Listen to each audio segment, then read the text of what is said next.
একটা বনসাই 25,000 টাকা, আর নাগাসুও বনসাই 7,000 টাকা।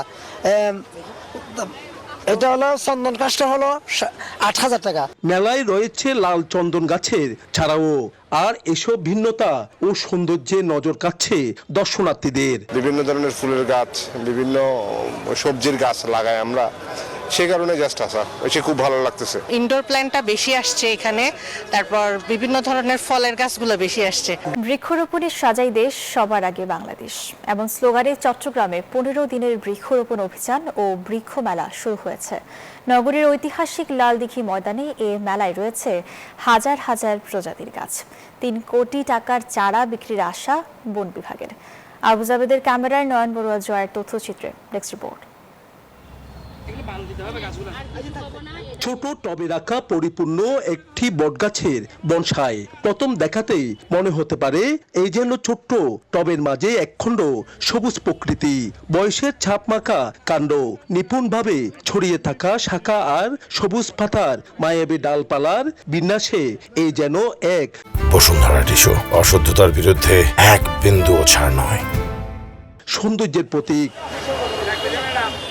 চট্টগ্রামের লালদিঘি বৃক্ষ মেলায় এমন নানা প্রজাতির বৃক্ষে সয়লাভ। বন বিভাগের আয়োজনে 15 দিন ব্যাপী এই মেলায় 58টি স্টলে মিলছে এসব বৃক্ষ।